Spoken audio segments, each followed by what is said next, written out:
यूँ तो हम अभी तक सेलेस्टियल बॉडीज़ जैसे कि ग्रह, उपग्रह, तारों के बारे में बहुत कुछ ही जान चुके हैं, लेकिन इस यूनिवर्स में अभी भी ऐसी बहुत सारी चीज़ें हैं जिनको समझना हमारे लिए ज़रूरी है।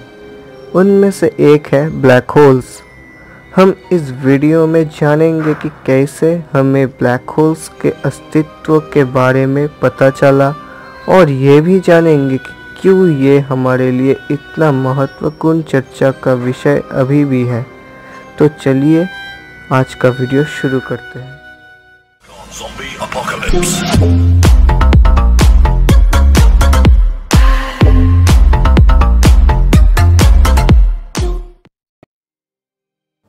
ब्लैक होल्स के बारे में जानने से पहले हमें यह पता होना चाहिए कि वो बनते कैसे हैं।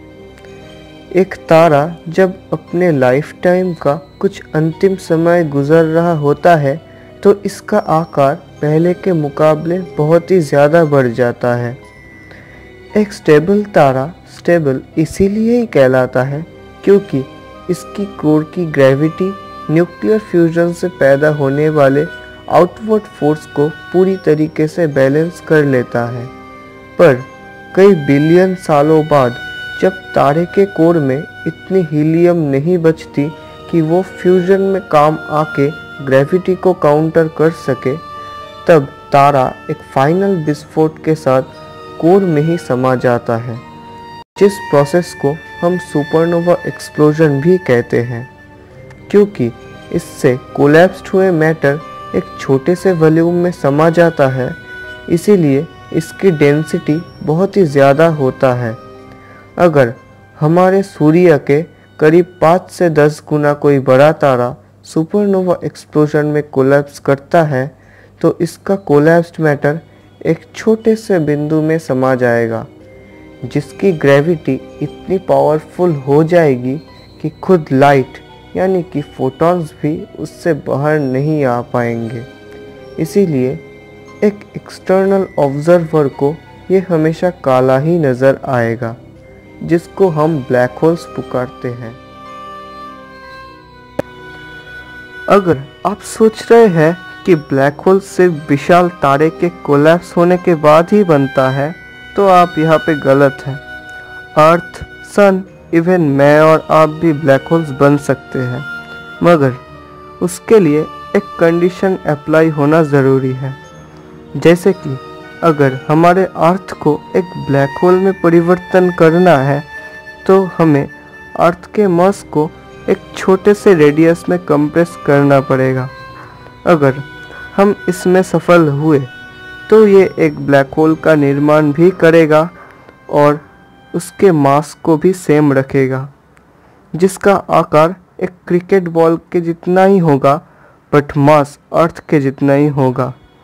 जिस पर्टिकुलर रेडियस के बारे में अभी हमने बात की, उसको एक पर्टिकुलर बॉडी का श्वार्ज़चाइल्ड रेडियस कहा जाता है। हर एक वस्तु का श्वार्ज़चाइल्ड रेडियस यूनिक होता है। जैसे कि अर्थ का श्वार्ज़चाइल्ड रेडियस जितना होगा, हमारे सूर्य का श्वार्ज़चाइल्ड रेडियस उससे ज़्यादा होगा, जिसे हम इस फॉर्मूले से निकाल सकते हैं। आर यहाँ पे श्वार्ज़चाइल्ड रेडियस को डिनोट करता है, जी ग्रेविटेशनल कांस्टेंट को, एम ब्लैक होल के मास को और सी स्पीड ऑफ लाइट को। इस श्वार्ज़चाइल्ड रेडियस का कंसेप्ट अर्ली 90s में प्रोफेसर कार्ल श्वार्ज़चाइल्ड ने हमें दिया था। उन्होंने आइंस्टाइन की जनरल थ्योरी ऑफ रिलेटिविटी के आधार पर एज्यूम किया था कि अगर ऐसा कोई बॉडी स्पेस टाइम के कंटिन्यूम में एग्जिस्ट करे जिसकी ग्रेविटी इतना पावरफुल हो, यानी कि वो स्पेस टाइम को इतना धंसा दे कि लाइट भी उससे वापस ना आ सके, तो उस बॉडी को एक एक्सटर्नल ऑब्जर्वर कभी भी देख नहीं पाएगा। उनकी इसी सोच ने एक मैथमेटिकल जंक्चर को जन्म दिया। तो ये मैथमेटिकल रिलेशन कैसा है, चलिए समझते हैं। हम सभी तो 10th क्लास तक एस्केप वेलोसिटी के कंसेप्ट के बारे में पढ़े ही होंगे, बट अगर आप इस वेलोसिटी के कंसेप्ट के बारे में नहीं जानते तो चलिए शॉर्ट में समझ लेते हैं कि वो है क्या। एस्केप वेलोसिटी वो वेलोसिटी होता है जिस मिनिमम वेलोसिटी को प्राप्त करने के बाद कोई बॉडी एक प्लैनेट या फिर तारे के ग्रेविटी क्षेत्र से बाहर निकल सकता है। जैसे कि अर्थ का एस्केप वेलोसिटी है 11.2 किलोमीटर्स पर सेकेंड।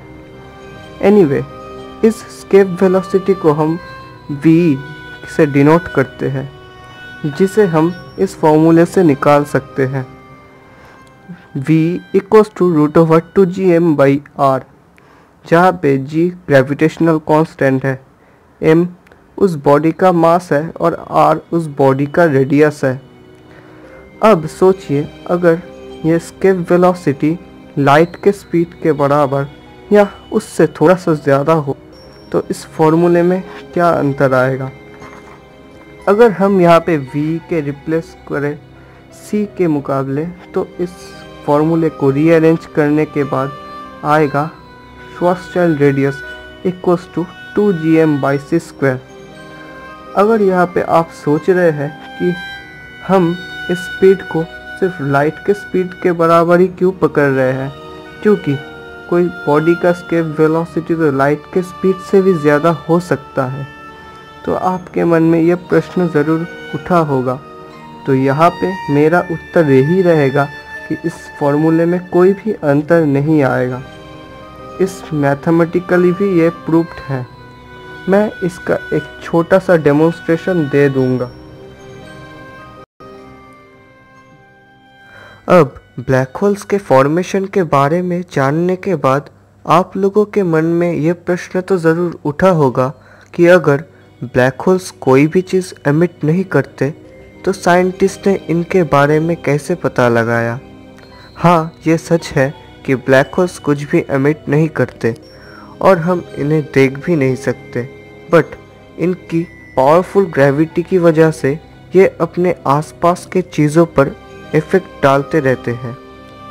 हबल जैसे हमारे बहुत सारे उन्नत टेलीस्कोप्स ब्लैक होल्स के आसपास इन्हीं चीज़ों पे नज़र बनाए रखते हैं, जिससे कि हमें पता चल जाता है कि उस जगह पर एक सचमुच का ब्लैक होल मौजूद है भी या नहीं। मेनली ब्लैक होल के आसपास जो भी मैटर होता है वो ब्लैक होल के अंदर समाने से पहले एक डिस्क फॉर्म करता है, जिसको कि एक्रीशन डिस्क कहा जाता है। अभी आप सोच रहे होंगे कि ये एक्रीशन डिस्क क्या है।